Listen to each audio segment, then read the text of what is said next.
welcome in. I'm Kaylee Mansell with Connor Riley, where today we're going to be previewing the matchup between Georgia and Gonzaga tomorrow. But before we do that, Connor, I have to ask, did I overhear that it was snowing in Wichita, Kansas? Is that normal?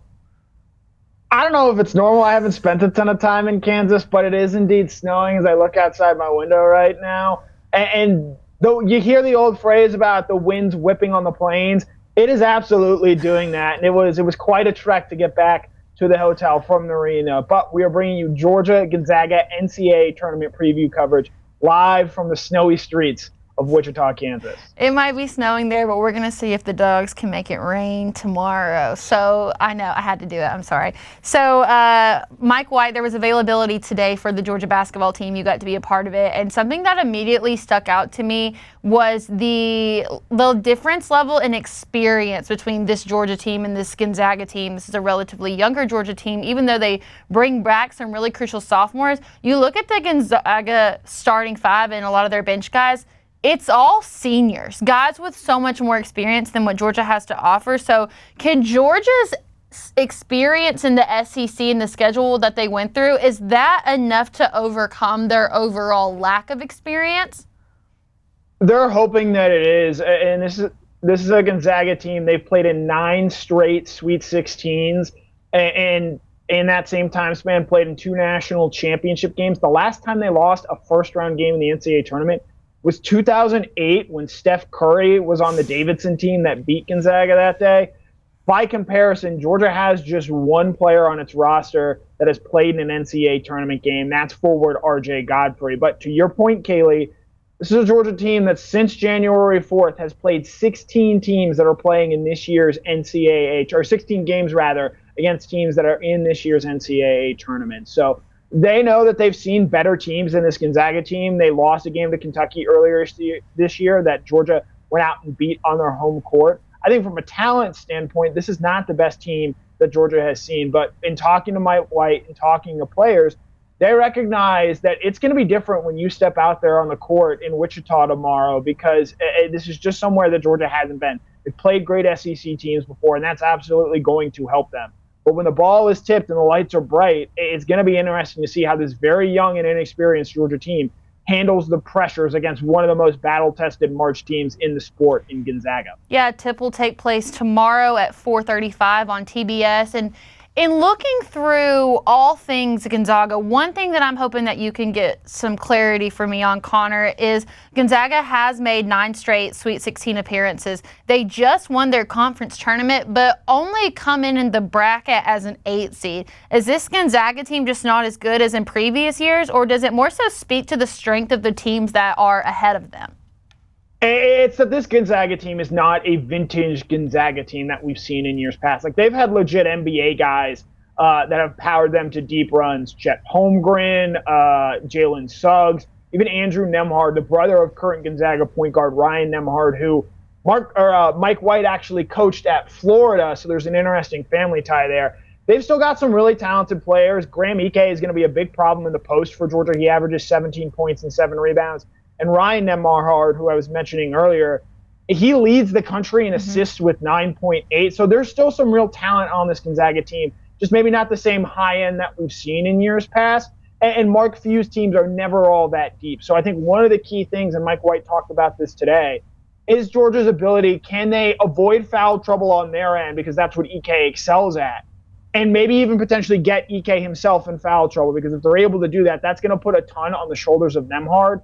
And I think shutting off the options around Nembhard is going to be key. And if Georgia's able to force him into being maybe a score-first point guard instead of a pass-first point guard, that's perhaps a path to victory for the Bulldogs of Georgia, I should mind you. I know it's tough too, because I want to say the Bulldogs versus the Bulldogs, but it doesn't work like that. I think what it's really going to come down to is Gonzaga offense versus Georgia defense, because Gonzaga clearly has the upper hand when it comes to the offense, second best scoring defense in the NCAA, just behind Alabama. But Georgia puts up better numbers defensively, 14th most blocks per game in the nation at 5.2, and they rank 37th nationally in field goal percentage defense. So what does the Georgia defense have to do to slow down the Zags offense? I think Mike White touched on this today. 1, stay out of foul trouble. You've got a size advantage in your front court with guys like Asa Newell, Santos Cerril, and Justin Abson at the 5. And then you can even have RJ Godfrey and Dylan James there as well, providing you, I think, real length and size in that front court, which is going to help in a game like this. And, Gonzaga's a really good team, but I'm not quite sure that they're as deep as some of the SEC teams that Georgia has faced over the course of the year. Again, Georgia's played better teams than they're going to see on Thursday in Wichita. I think the big thing for Georgia is, one, how do you manage those first couple of minutes when the game tips off, your adrenaline's going to be pumping? How can you go out there and balance that to the best of your abilities? And then, two, once you get in the flow of the game, look, we've seen it from this team time and time again. There are spells in the second half where they go a few possessions here or there without scoring. And then from there, sometimes, especially in the losses, those possessionless streaks snowball into 4-minute, 5-minute scoring droughts. If that happens in this game against Gonzaga, Georgia's not going to be playing against Houston on Saturday. So I think if you're Georgia, getting consistent offense, maintaining a good flow of the game, not just at the start, but in the second half, where we've seen Georgia lose games despite being up at halftime. It's not going to surprise me if Georgia's ahead of Gonzaga at halftime. It's how this young team that has never played an NCAA tournament game before closes out this game. I think that's going to be so key, because this is a Gonzaga team so well tested. They know they have to go out there and win. And it's a Georgia team. Are they going to be able to find a way and pull it out like they did against Florida, or maybe find a way to give it away like they did against Oklahoma in the SEC tournament? Yeah, it's one of those things that you definitely want to see a strong start, but an even stronger finish. And for everyone but RJ Godfrey, none of them have ever been in this position before. And you look to someone like Asa Newell, who leads the team in scoring, who leads the team in rebounds. How is he going to adjust to being on this big stage? And I find it really interesting that Gonzaga was one of the teams that was really in the mix for the recruitment of Asa Newell, of course, a 5-star coming out of high school. He coached Georgia, or he picked Georgia, but Coach Few of Gonzaga has said that he kept an eye on Asa Newell all season long. He'll be really familiar with his game. So I'm curious to see how Asa adapts to the early minutes of the game, just having to make that adjustment to really being in the spotlight.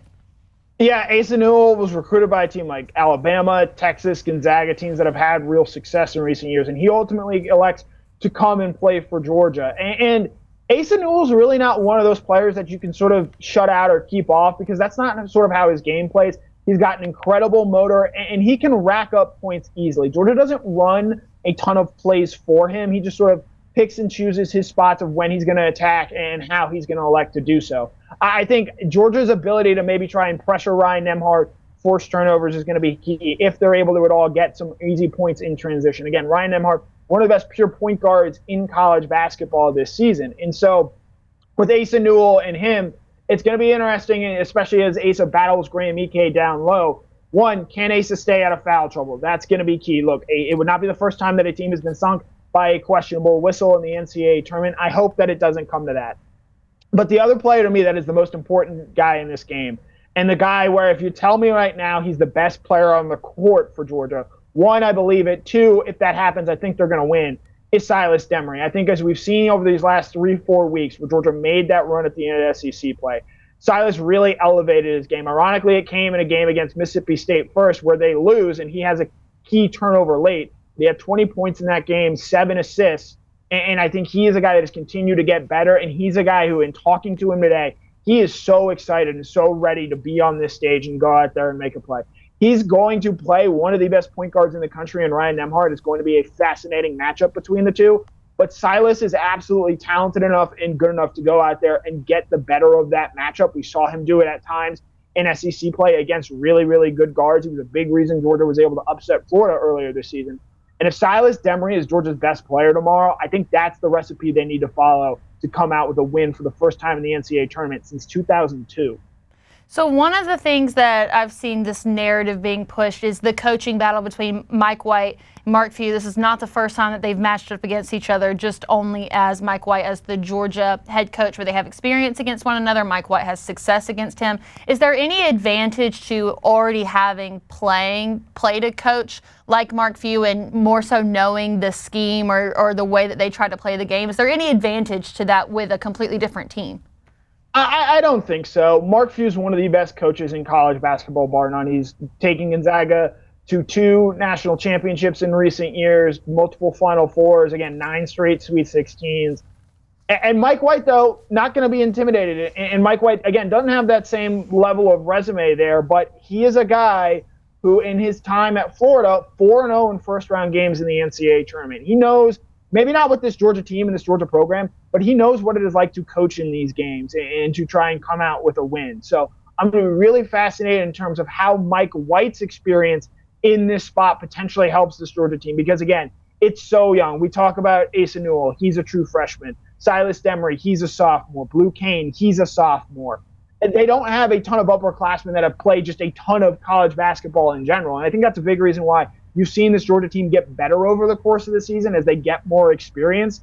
And now they get that ultimate test, first game of the tournament against the Gonzaga program that, as you mentioned earlier, Kaylee, is as deep and as experienced in terms of the NCAA tournament as any in this field. So at least from my perspective, when it's a team like Georgia where maybe you lack some of the experience as the other team, it's the fundamentals that become so important in this first round. Preventing the turnover, doing your best not to foul, but also when you get fouled, you've got to make those free throws. We saw that especially in the Auburn-Tennessee game where Auburn only went 13 of 22 for the line. When you lack that experience that Gonzaga has, you have to go back to the basics and accomplish the fundamentals before you can start running those crazy type plays or getting on that run. So that's what I would personally like to see Georgia do here. Go back to the basics, make sure that you have all the fundamentals captured. But Connor, I imagine that you have already made your brackets, yes? I have made my bracket. I filled it out. I've submitted it. And yes, I have done so. Does that mean that you're comfortable telling us who you have winning in this game? I have Gonzaga not just winning in this game. I have Gonzaga upsetting Houston and going on a little bit of a run, making the second weekend for a 10th straight year. Look, it's just it's nothing against this Georgia team. It's a great season. I think there's very much a world where they go out there and win this game. But I do think that the experience edge is going to be something, especially with this Georgia team and how they've played in second halves of games against tournament teams, that does give me some pause here. And look, they've talked a lot about growth, a lot about getting better over the course of the year, and they've absolutely done that.